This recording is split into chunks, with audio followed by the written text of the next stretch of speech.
Welcome to the Stephanie Herman Show. I would like to invite you to the launch of an amazing activewear clothing line called Who Knew? Who knew that fitness could be so exquisite? And showing off this line, my friend and I will be showing you a very interesting exercise routine using a stretchies band that's easy and fun.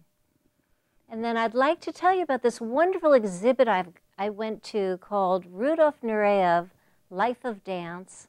And finishing our show will be Company C Contemporary Ballet performing with us, and we're so happy to have them with us. So why don't you come with me and let's meet Jacqueline Jin.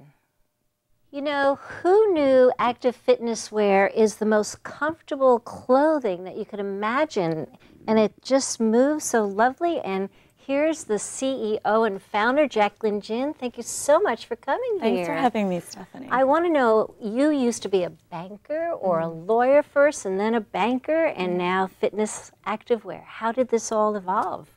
Well, I decided to launch this company in June of this year. I want to combine my two passions. The first is going to the gym and working out, and the second is fashion. So I thought, well, why not start, activewear, sportswear, but have it so that's very fashionable. So you were a banker, a COO with Morgan Stanley. I mean, that's a very difficult job. And so you worked a lot, and you felt like the people you were working with, you cared about them, and I think you even gave them exercises or yoga. Did you give them anything? Well, I was with Morgan Stanley for 8 years. I started off as an in-house lawyer, and then I moved to the business side. I was with Global Capital Markets. They made me the COO and the Chief Risk Officer. So my hours were horrendous. I would start very early in the morning, 7:30 or 8, and then finish about 8 p.m. in the office. And then I'd come home, and then I'd have calls with New York because I was on the committee that approved all the deals that were executed out of Asia. I was the first female to ever make managing director in my group, which was quite an achievement for me. But then I realized, now that I've done that, it's time for me to now really go into something that that I'm very passionate about. And so that's when I started the company. Well, you have such gorgeous clothes, and the fabric, you go to the best manufacturer to make these clothes. And the stitching, I noticed there's like double stitching everywhere and nice different lines. Tell me a little bit more about the expense with making these clothes. The quality is amazing. Well, before I started, I said to myself, the first thing is that you have to have the right fabric. And so I source the right fabric, which is suplex nylon is the main fabric. And that's, it breathes, it moves. It breathes, it moves. It's 4-way stretch. It has the wicking. It keeps us nice and thin, retained. Pulls you in where you need to be pulled in. Exactly. Keeps you there. And so once I found out the best manufacturer of that fabric, which is actually a company based in Taiwan, I wrote to them and I said, would you let me buy some of your fabric? And initially they laughed at me and said, are you kidding? We supply to, and they named all the major brands. And they said, there's no way that we're going to take a startup because, we only take yards, 2,000 minimum order yards of yards. And so I actually flew to Taiwan and I met with them.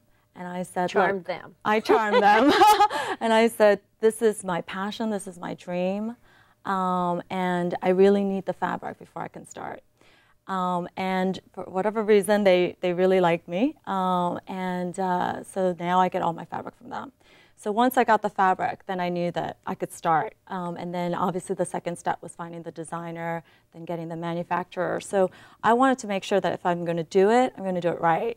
And so there's a lot of detail in our clothes. It's not, a lot of the brands use the same weight fabric for the tops or the bottoms, but we try to mix all different types of weights and different types of fabrics so that it really truly looks like outerwear instead of just activewear. Well, I like to wear it. I teach a lot, and sometimes when I teach privately, I don't have to sweat as much, and I like to go looking good, and then I could take off the jacket which I will later, and work out with somebody, and then I have to go somewhere else that might be a meeting, like a lunch meeting, and I have to look corporate or really good. Right. So I just put the jacket on and a pair of boots, and you'd never know I was just working out. Well, that's exactly the point. And it feels good. Exactly. That's why I called it Who Knew? Like, who knew you were going to the gym, yeah, right? I love it. For me, when I was working those long hours, you know, especially on the weekends, I would have, you know, Saturday basically to run all my errands. So I run all my errands, and I want it to be my active wear, so that if I have that 1 hour where I could slip in a Pilates class, I could just go straight in and then come out and then go home and shower. So that's the whole concept. And that's why we do these wraps as well. You're wearing one of the wraps, and this is one of the wraps. I try to find really breathable fabric. So this is a Tencel cashmere blend, and that's a cotton blend.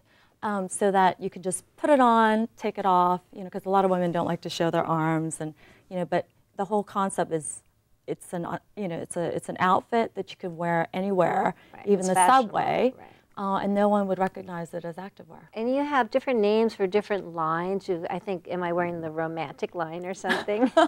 You're wearing the chic and cosmopolitan line. Chic and cosmopolitan, yes. And what are you wearing today? I'm also wearing the chic and cosmopolitan line. But the different names of the... I do have different... I was thinking that, you know, I actually got the inspiration from the Sex and the City type of women, because I think if there's 4 types of women, and you know, you could be everybody's a part of each different line. So the way I look at it, there's rosy and romantic. So sometimes you want to do Zumba class, or you want to do something cute and fun. And then I have the pure and practical woman, who's like no nonsense. They just want to go to the gym. They want to get a step class in. I have my, I did rosy and romantic, chic and cosmopolitan. So they're more, I think of them as my runners sometimes. You know, they really are out there to look good when they are going running or hiking or something like that. And then the last one that I have is the sexy and sultry line. So the SSRRPPCC.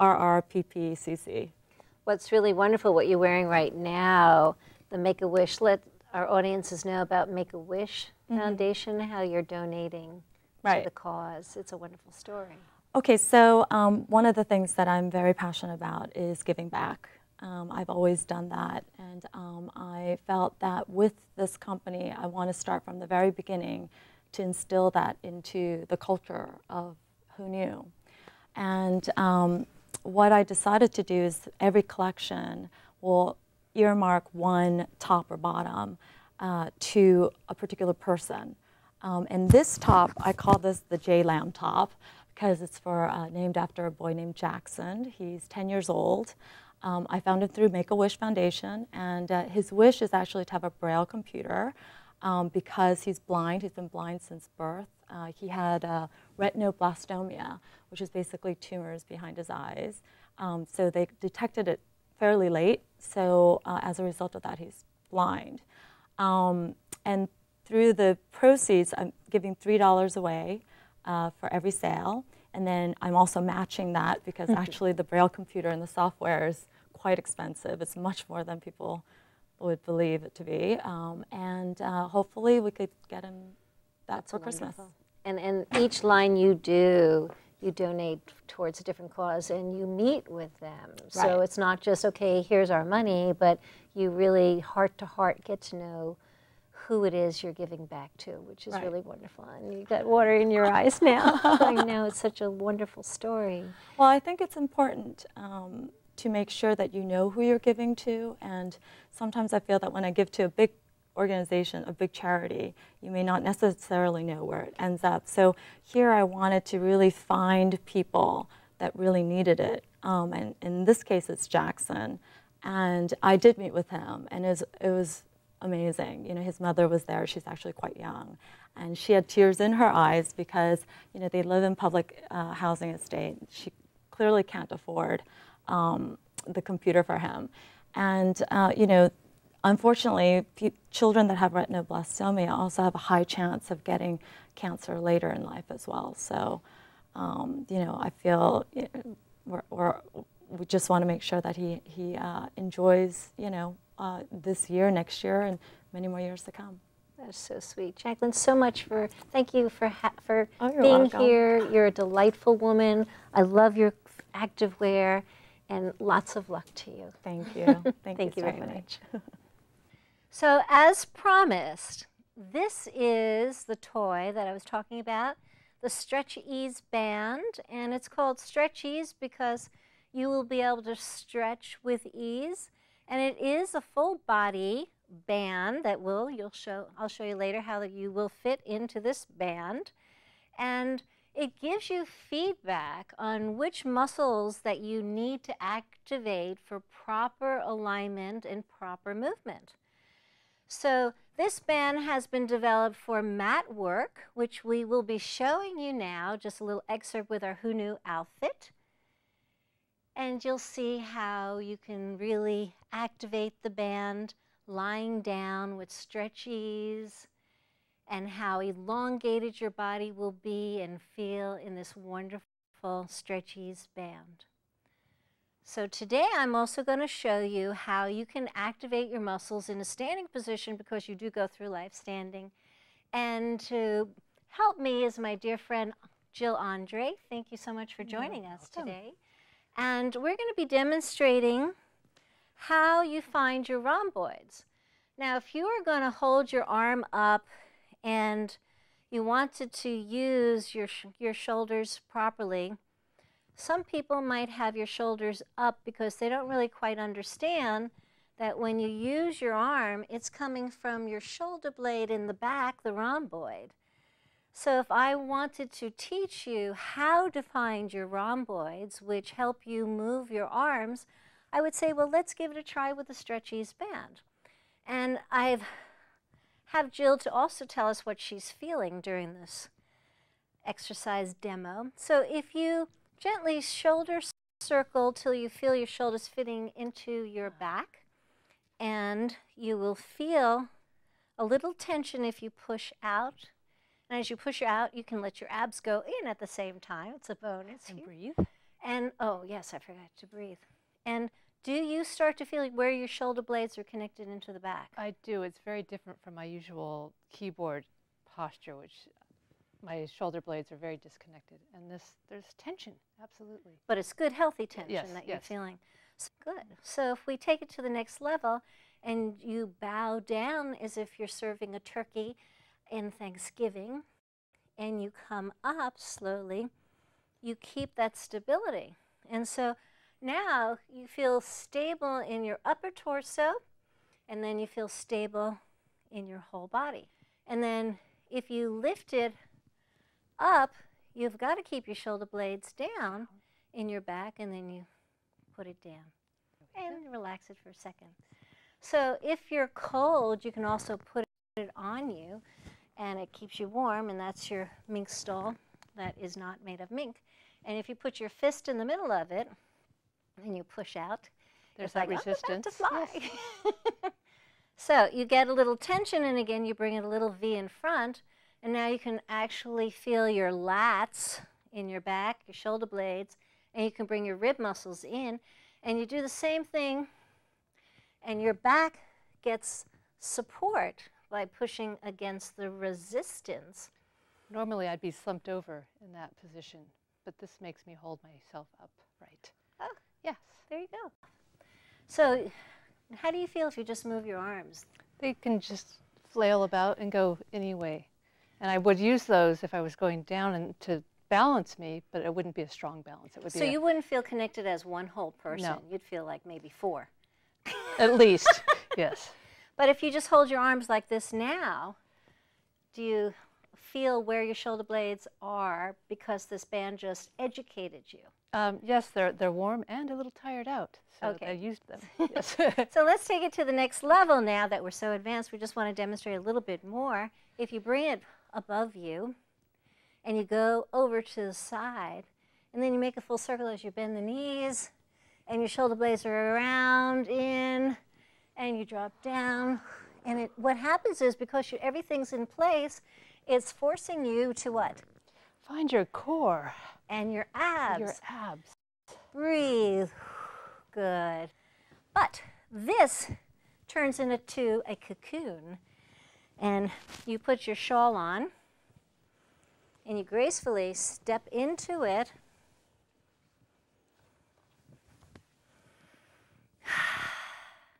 Now, if you make a fist and you find your biceps and bend your elbows a little bit, and then you slowly go down as you bring, I call this the penguin, you bring your arms out. And this stabilizes you. Don't you feel kind of stable, like if I pushed you, you wouldn't fall? Absolutely. Now, as you come up, you're resisting the tendency to slump, and you're now feeling taller than you started.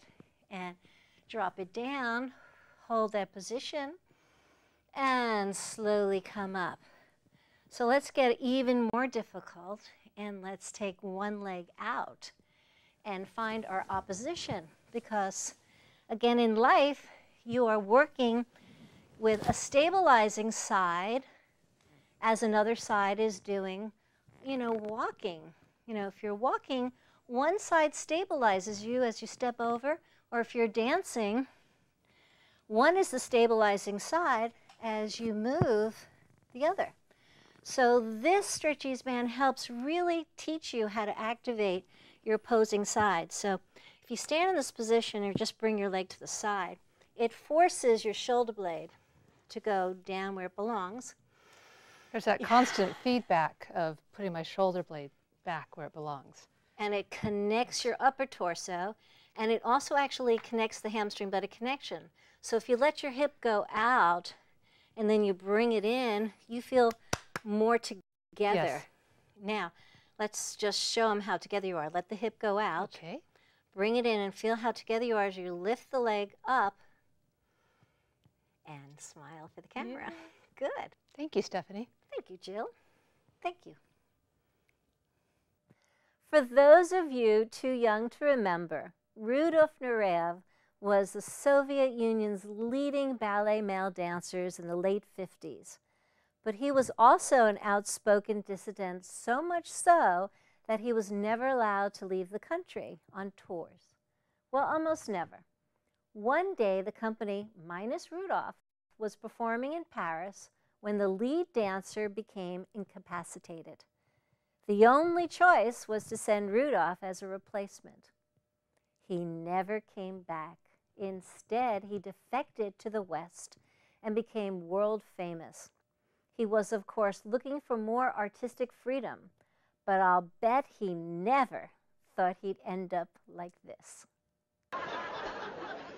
Ladies and gentlemen, in the classic ballet Swine Lake, a beautiful princess has been turned into a pig by the wicked magician Trichinosis. Unfortunately, the handsome prince, there's a handsome prince in this too, the handsome prince hasn't heard about the change. Here then, the very princely Mr. Rudolph Nureyev.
I have to tell you, I went to see the exhibit of Rudolph Nureyev, Life of Dance, at the De Young Museum in San Francisco.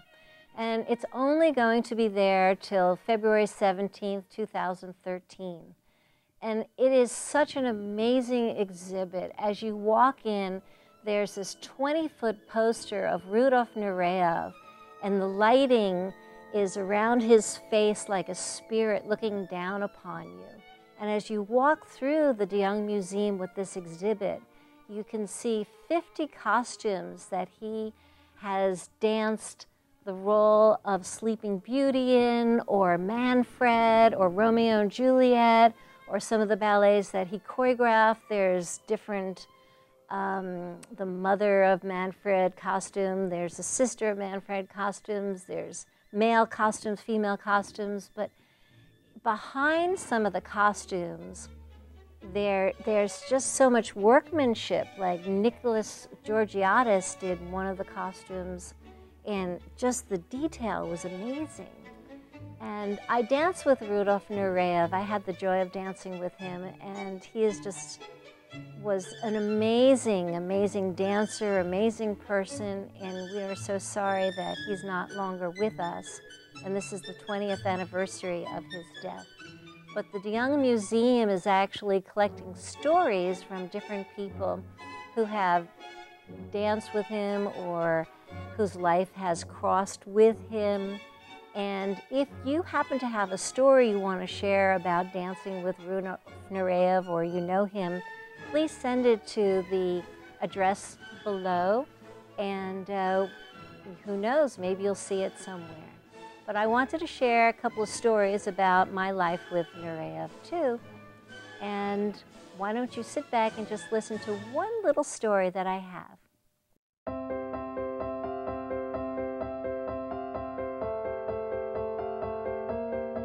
One day in rehearsal, he came up to me and he goes, "What size your boots? Your boats? What size your boats?" And I looked at him and I go, "Excuse me, what are you talking about?" And he says, "What size your boats? Your shoes, your toe shoes?" And I said, "Excuse me, are you calling my toe shoes boats?" "Yes, because they're big." I said, "You say my feet are big? Well, you're tall, you're big. I want your shoes because I think I could wear them." So I went, "Well, okay." So I've got a great idea. I said, "How about if I give you my toe shoes and I'll autograph my toe shoes for you, and you give me your ballet shoes and you autograph your ballet shoes for me?" And he looks at me like nobody's ever done this before to him. And he thinks for a moment, and he goes, "Okay, you go to my dressing room, you get it later." So I go to his dressing room later with my toe shoes autographed, and his masseuse is there, and his masseuse says, "Oh my God, I don't know what you did. He never, ever gives his shoes to anybody." And so here were these pair of shoes, each one was autographed, and they were ripped apart because he loves to wear his shoes till there's nothing left in it. And now those shoes that she gave me, I gave on loan to the de Young Museum, and they're here at the Nureyev costume exhibit, and it's very exciting.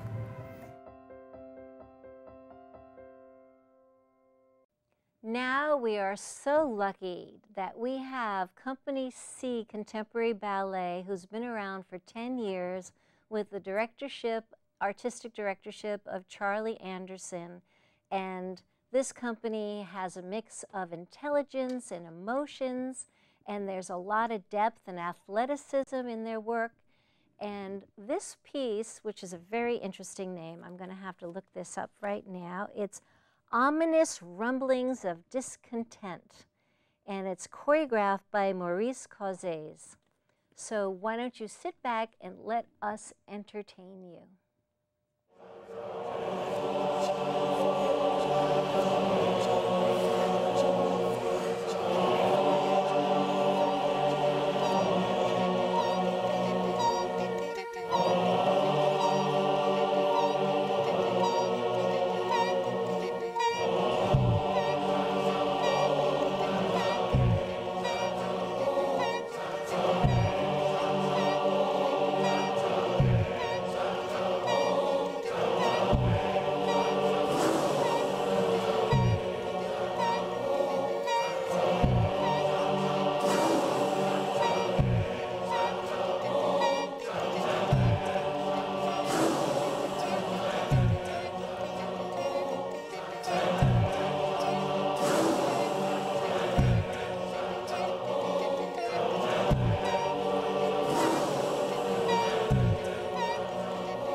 you so much for joining us with the Stephanie Herman Show. I hope you were entertained tonight and you got some interesting stories, and we hope to see you soon.